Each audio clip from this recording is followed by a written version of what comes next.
네, 안녕하세요. 이장원 세무사라고 합니다. 주로 자산관리 위주로 하고 있고요. 요즘은 이제 상속, 증여, 양도 쪽에 대한 이제 문의들 많이 주시고, 대부분은 이제 메인이 부동산이 많다 보니까 대한민국의 자산 형태가 부동산 관련해서 이슈까지 좀 같이 정리를 해드리고 있습니다. 네.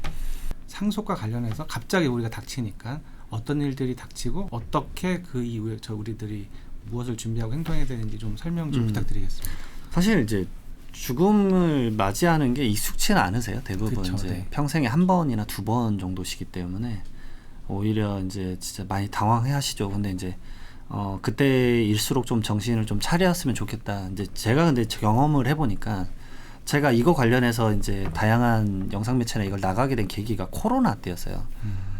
갑자기 가장이 무너지는 경험을 하시는 그쵸. 분들이 너무 당황해 하시더라고요. 왜냐하면 본인이 직접 생각도 안 해본 거예요. 왜냐하면 당연히 이제 뭐 대부분 남편분인데 남편분이 삶을 영위하고 자기들 이제 매부 살림하시고 이러시다가 갑자기 남편이 무너지니까 돌아가심으로 인해서 그 충격이 커가지고 어떤 분은 뭐 알코올 중독이 되신 분도 있고 실에 빠져서 몇 개월간 뭐 거의 아침에 눈 뜨면 술 드시고 막 이러신 분들도 있었거든요. 그걸 보면서 이걸 좀 많이 알려야겠다. 왜냐하면 정신을 좀 차리셔야 된다. 그래서 뭐 처음에 돌아가시면 당연히 장례식장 잡으시고 이제 장례식 비용을 내실 건데 네. 좀 더 디테일하게 말씀드리면 장례식 비용이 3일 만에 한 번에 정리하면 좀 헷갈리세요. 그리고 진짜 이게 쓴 게 맞나 이럴 수도 있기 때문에 네. 좀 더 디테일하게 말씀드리면 매일매일 정산하셔도 됩니다. 장례식 비용을요? 당일 정산하시고 당일 부조금 받으신 것도 정리를 하시는 게 좀 나으시지 않을까. 네. 근데 대부분 상속인분들은 너무 정신이 없으시니까 그렇죠, 네. 상속인이 믿을 만한 다른 친가분들한테 도움을 요청한다거나 네. 그러기 위해서 좀 처리하시고, 그 다음에 이제 사망 진단서나 이제 시체 검안서를 받으실 거예요. 네. 그건 꼭 수령을 해놓으시고, 그 다음에 네. 장례 비용 영수증도 같이 이제 보관하시고, 네. 그리고 나서 이제 사망 신고를 하셔야 됩니다. 네. 우리가 이제 출생 신고 하듯이 사실은 사망 신고도 하셔야 돼요. 그렇죠. 네. 그래서 사망 신고는 사실 1개월 이내에 해야 되고, 네. 그러니까 좀 기간 지나면 과태료가 5만 원인가 있긴 한데 사실 대부분 기한 내 하시니까. 그렇죠. 네. 예. 그 사망 신고를 하게 되는 순간부터 이제 그 피상속인, 돌아가신 분이 이제 피상속인인데 그분의 계좌가 묶이세요. 그러니까 그런 거를 인지를 하셔야 돼요. 그러니까 계좌가 묶인다는 말은 뭐냐면 아버지가 혹시 돌아가셨으면 아버지의 썼던 계좌에서 돈을 이제 인출을 못해요. 그리고 사망 신고를 하면 이제 바로 옆에서 이제 대부분 시군구청이나 요즘은 이제 주민센터에서 많이 하시죠.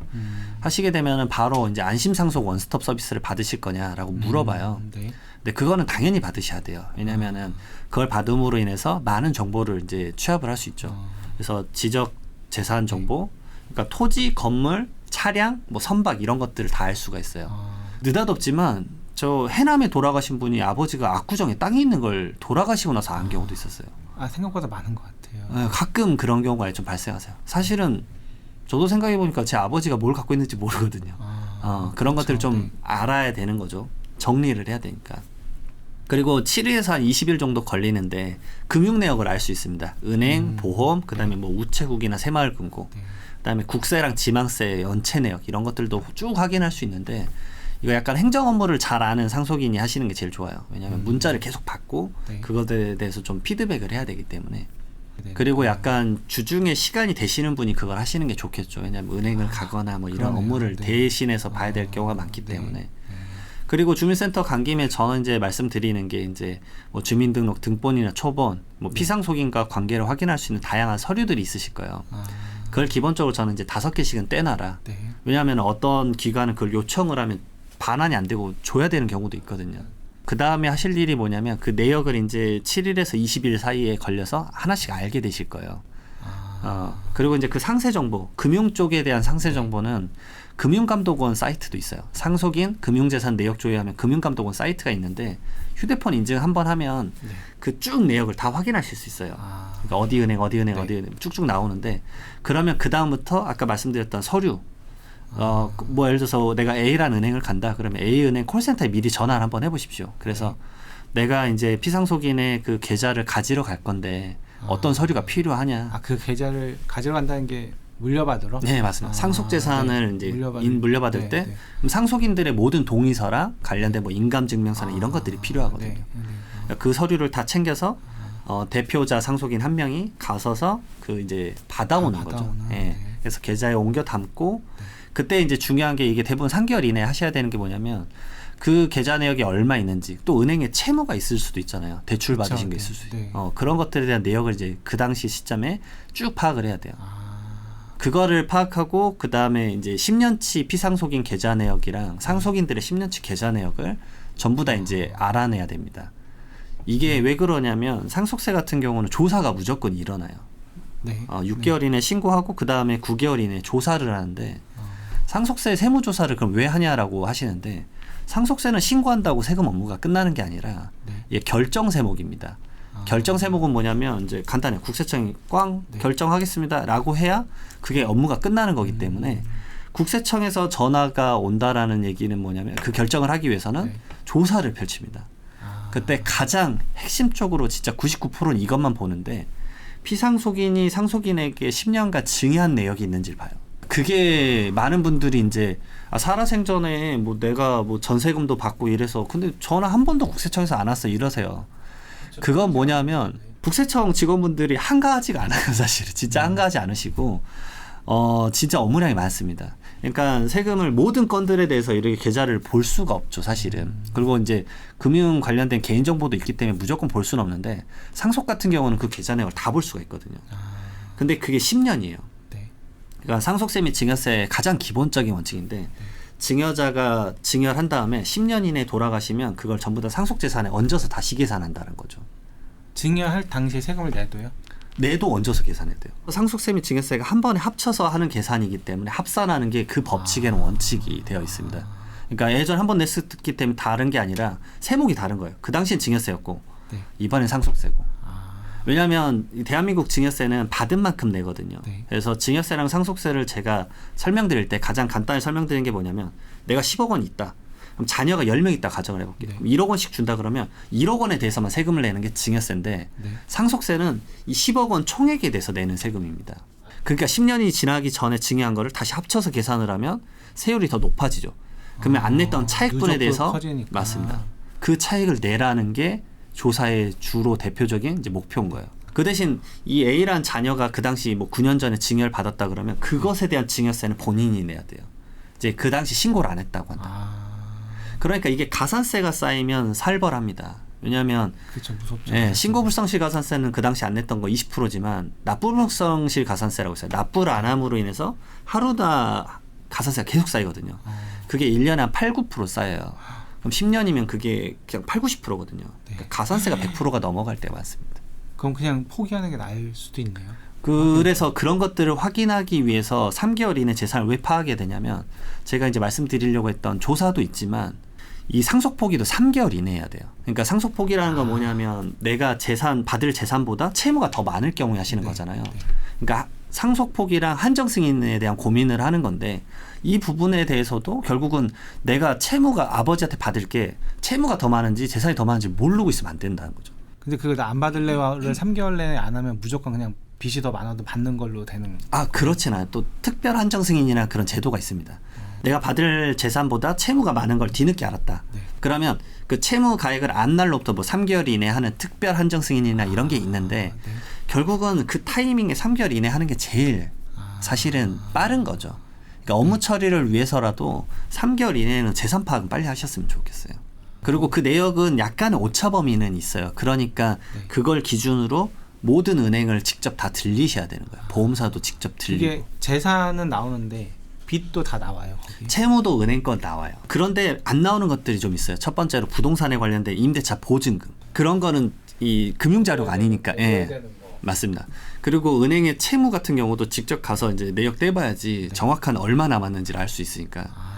3개월 시간이 너무 적은 거 아니에요? 촉박할 수도 있죠. 그래서 웬만하면 아무리 좀 슬픔에 있으시더라도 이게 오히려 늦게 파악해서 두 번째 슬픔이 오시는 경우가 있어요. 저는 그걸 방지하고자 미리 하라고 말씀드려요. 상속 포기가 안 돼버리면 거기에 대한 골치도 있을 거고.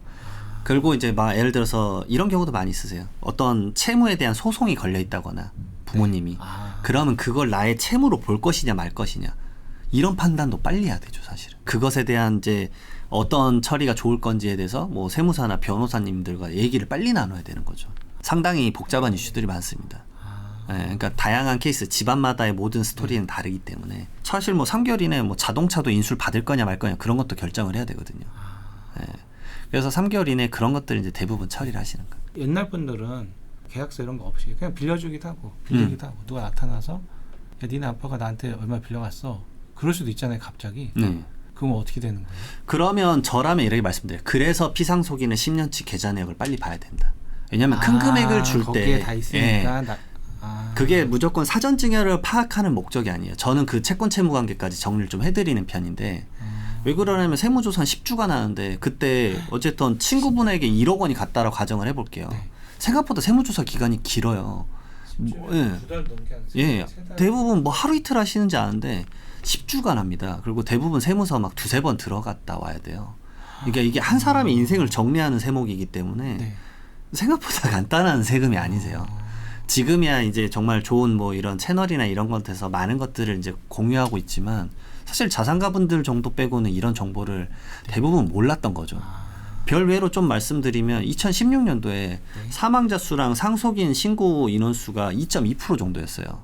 28만 29만 명 정도 돌아가셨고 6,400명 정도가 신고를 했었거든요. 근데 작년 같은 경우 보게 되면 사망자 수가 갑자기 한 6만 명 늘어가지고 37만 명? 원래 연마다 사망자 수가 5천 명씩 늘다가 갑자기 6만 명이 튀어 올랐거든요. 코로나 때문에 그런 건가? 모르겠어요. 22년도에는 그래 많이 돌아가셨어요. 그러면 똑같은 이 상속세 신고를 했다고 한다면 비중이 줄어들었겠네 생각하시잖아요. 근데 이렇게 쭉 올라가서 작년에 사망 그 상속세 신고하신 분들이 19,000명이 넘거든요. 비율이 5.2%예요. 지금 계속 쭉쭉쭉 상속세 신고하는 인원수가 올라가고 있습니다. 사망자 수에 비례해서. 자산 가치가 계속 올라가니까. 맞습니다. 왜냐하면 2016년도부터 저는 부동산 가격, 부동산원에 있는 거 모든 데이터를 연구를 했었는데 부동산원 데이터가 좀 보수적이잖아요. 그때 아파트 서울 매매 평균 가격이 5억 5천이었는데 23년 8월 같은 경우는 11억 정도예요. 그러니까 결국은 거기 부동산원 데이터도 2배 올랐다고 하는데 사실 2배 이상 올랐거든요. 근데 상속세에 대한 세율표나 이런 것들은 23년째 그대로니까 내 재산은 똑같은 거였고 아파트는 이제 더 예를 들어서 시간이 지나면 낡았을 뿐인데 자산 가치는 올라가고 세율은 똑같으니까 기존의 세율은 이 정도에서 여기에 있었는데 자산 가치가 올라가서 올라가니까 세금을 내야 되는 상황이 펼쳐지는 거예요. 근데 대한민국 상속세 이제 약간 뭐랄까요? 모든 분들이 경험하는 당혹스러움은 뭐냐면 부동산이 70-80%예요. 그러니까 상속세가 이렇게 하다가 과표가 어느 정도 올라가면 기본적으로 내는 세금이 기본 억대예요. 그러니까 그걸 못 내요. 근데 이 부동산은 팔리지도 않아요. 생각보다 그 큰 부동산이 쉽게 팔리신다고 생각할 수도 있는데 이제 아파트 같은 저는 아파트를 이제 약간 상장 주식처럼 보는데 그나마 거래가 좀 잘 되는 거고 그 외의 부동산은 생각보다 셀링이 잘 안 되거든요. 그러니까 이 부동산을 결국 팔아서 세금을 내고자 해도 못 팔아요. 그럼 금매로 내놓고 막 이런 식이 되는 거거든요. 그래서 유동성 확보가 상당히 중요해요. 그래서 빨리 정신을 차려야 되는 이유가 뭐냐면 6개월 동안에 상속세 신고도 해야 되지만 납부 금액을 어떻게 마련할 거에 대한 고민도 하셔야 돼요. 그러니까 정 안 되면 이제 이걸 이 부동산을 담보를 잡아서 연부연납 신청을 해야 되는 경우가 발생하죠. 나눠서 내는. 네, 맞습니다. 10년간 최대 10년간 쪼개내는 거. 오늘 오전에 제가 상담한 분도 그래요. 이것저것 이제 상가 하나셨고 현금 2천만 원밖에 없었어요. 근데 그 상가가 가액이 너무 높아서 얼추 간단하게 계산했는데 상속세가 8억 정도 나오세요. 취득세가 9천만 원이니까 그분은 8억 9천을 마련해야죠. 부동산은 상속세만 내는 게 아니라 취득할 때 취득세도 고민하셔야 돼요. 예. 그러니까 취득세는 지금 안 내면 가산세가 바로 붙거든요. 6개월 이내 안 내면. 그러니까 취득세는 일시납한다고 치고 그러면 8억이니까 얼추 11조각을 쪼개더라도 연마다 7천만 원 이상을 준비하셔야 돼요. 당장 근데 취득세와 그거를 현금이 있어야 없으면 어떻게 해요? 없으면 이제 당혹스러움이 이제 펼쳐지시는 거예요. 납부에 대한 가산세가 쌓이는 거예요. 평상시는 없잖아요. 네, 대부분 현금을 없죠. 1억 넘게 현금을 갖고 있는 사람이 뭐 몇이나 되겠어요. 대부분 거기서 이제 당혹스러움이 크신 거예요. 그래서 요즘은 뭐 예를 들어서 뭐 종신보험을 미리 가입을 해놔서 유동성을 확보해 놓는다거나 뭐 그런 것들 많이 고민하세요. 예전이랑 상황이 진짜 달라졌다. 이걸 저는 이제 증상 없는 전염병이라고 표현하는데 진짜 준비를 좀 하셔야 된다. 어쨌든 아까 얘기로 돌아가서 채권 채무도 피상속인의 계좌 내역 10년치 거를 봐야지만 알 수가 있어요. 그러니까 가족은 아닌데 누구지 하니까 아버지랑 친한 친구분 이름 같아. 근데 계좌이체 내역이 이렇게 간 내역이 1억 원이 있으면 그분의 말을 믿을 수가 있겠죠. 근데 그 내역이 없으면 아니 그런 큰 돈을 현금으로 주실 이유가 없는데 그쵸. 증빙이 안 된다. 차용증이나 이런 걸 증빙을 해라. 우리도 뭐 당신 말을 웬만하면 믿겠지만 그걸 무작정 믿을 수는 없다. 그걸 파악하기 위해서 계좌 내역을 꼭 확인하셔야 돼요. 오히려 긁고 사업을 하시다 보면 받을 금액도 있거든요. 아버지가 받을 돈이 있는데 그런 분들은 사실은 막 안 나타나요. 그러니까 우리가 우리의 권리를 찾아야 되는 거죠. 그런 이슈도 있기 때문에 계좌 내역 10년치는 꼭 살펴봐라. 제가 말씀을 꼭 드려요. 그래서 제가 돌아가시게 되면 그 피상속인의 휴대폰은 절대 정지하지 말라고 하는 거거든요. 연락을 계속 주고받아야 돼요. 그러니까 이미지나 이런 것도 기간 지나면 없어져 버릴 수 있기 때문에 저는 그런 것들 빨리 약간 뭐 유료 얼마 하면 이 이미지가 쭉 간다거나 그러시잖아요.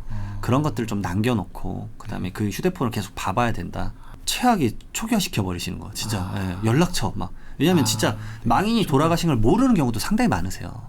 그러니까 채권 채무 관계든 이제 먼 지인이나 이런 분들에게도 알려줄 시간이 필요하기 때문에 휴대폰을 저는 한 1년 정도는 그냥 최저 요금으로 유지해라.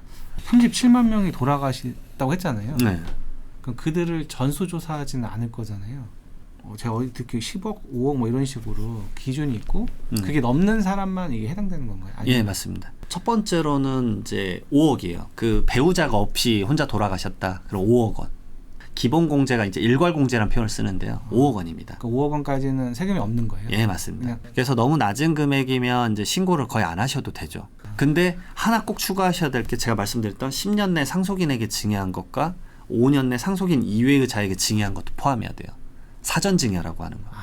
7억의 이제 뭐 재산이 있고 3억의 채무가 있어서 4억인데 알고 봤더니 돌아가시기 뭐 5년 동안에 증여한 내역이 그 5억이 더 있다 그러면 원점이면 9억이 되니까 그러면 상속세를 내야 되는 대상자가 되시는 거죠. 그리고 배우자가 있으면 이제 일괄 공제 5억 원에 최소 배우자 공제가 5억 원이 더 됩니다. 이제 계산해 보면 맥스 30억까지 되는데 그럼 어쨌든 배우자가 이씨 돌아가시면 10억 원까지는 상속세가 안 내세요. 배우자가 있음으로 인해서 배우자도 일정 부분 이제 그 받아가게 됐을 때 공제 액수를 기본적으로 5억 원 빼줍니다. 기본적으로 일괄 공제는 5억 원이고 자녀가 있든 배우자가 있든 상속인이 있으면 5억 원을 빼주는 거고 그다음에 배우자가 있으면 배우자만 특별하게 5억 원을 더 빼줍니다. 왜냐하면 배우자가 이분한테 또 일부분 가고 이 부분이 또 금방 돌아가시면 또 상속세가 나오니까 약간의 쿠션 역할을 해주시는 거예요. 공제를 좀 빼주는 겁니다. 근데 이제 그렇게 생각하시고 그냥 이게 지방에 계신 분들이 이렇게 많이 하세요. 지방이라는 표현이 좀 맞을지 모르겠는데 수도권 이외의 지역에서는 물론 이제 갖고 계신 자산 가치가 낮으실 수도 있잖아요. 그러니까 이제 주로 대상이 뭐냐면 아파트 이외의 것입니다. 상가나 뭐 전답, 과수원, 그냥 일반적인 토지 대부분 기준시가나 공시지가로 그냥 가세어 버리는 경우가 많아요. 그러니까 이런 식이에요. 어차피 다 합쳐도 10억 이하인데 뭔 상속세 신고야 그냥 넘어가. 그러면 이걸 팔 때 피눈물을 흘리세요. 왜냐하면 기준시가가 5억이라 가정을 해볼게요. 그럼 어차피 10억까지 세금을 안 내니까 이분 상속세 어차피 영원이시잖아요. 근데 상속세 신고 기간에 기준시가로 5억을 가져가게 되면 신고를 안 했을 때 그러면 5억 원이 미래에 팔 때 취득가액이에요. 나의 양도소득세. 양도소득세. 예. 왜냐하면 이게 부모 세대에서는 엑시트 끝이지만 이걸 받는 상속인은 스타트라고요. 항상 부동산도 그러잖아요. 내가 취득하면 취득가액이 미래에 내가 팔 때 이게 인정받는 거니까 항상 상대 급부를 생각을 하셔야 돼서 그래서 어떻게 하느냐 이런 그럼 유사매매나 이런 게 없는데 무슨 말이냐 딱 간단합니다. 감정평가를 하시면 돼요. 그러니까 어차피 배우자가 있어서 10억 원까지 공제다. 그러면 저는 이거를 어차피 10억까지 당시 세금 안 내고 사전증여도 하나도 없다고 가정을 해보면 이거 5억 원을 왜 그냥 놔두냐. 당신이 미래에 팔 때 이거 10억 원에 판다 생각해봐라. 그러면 이 10억 원에서 5억 원 빼서 양도세 계산하면 1억 9천만 원 정도 되거든요. 근데 얘를 감정평가를 해서 한 8억까지 올린다. 그래도 어차피 상속세는 영원이죠. 근데 8억의 취득가액 인정받고 미래 10억 원에 판다 그러면 양도세는 6천만 원이에요. 감정평가도 결국 그 동네에 팔린 금액을 시세로 끌고 와서 많이 차용을 하기 때문에 결국 그 동네 시세가 평당 얼마입니다. 평당 150입니다. 50만 원 다 나오거든요. 그러면 그걸 토대로 가격을 좀 최대한 올리거나 가격을 조정해서 올린 다음에 미래에 팔 때 차익을 적게 만드시는 게 양도소득세를 줄이기 위해서. 뭐 예를 들어서 저 같은 경우는 처음에 상속세 이제 뭐 상담이 있으시면 제가 그 코로나 때 막 급작스럽게 돌아가신 분들의 기억이 있어서 하루에 한 타임이나 두 타임 무조건 무료 상담을 해드려요. 근데 그때 오시기 전에 저도 아는 감정평가사님들에게 의뢰를 해놔요. 그러면은 탁상감정이라고 해서 가액을 어느 정도 뽑아주세요. 실거래가가 다 나오니까 그걸 유사 수치로 해서 이 정도 나올 것 같습니다. 세무사님 그러면 그걸 토대로 제가 이제 미팅을 하는 거죠. 그러니까 그 6개월 동안 이걸 상속세 신고를 하는 진행하는 동안 그런 것들에 대해서 끊임없이 미팅하고 얘기를 나누는 거죠.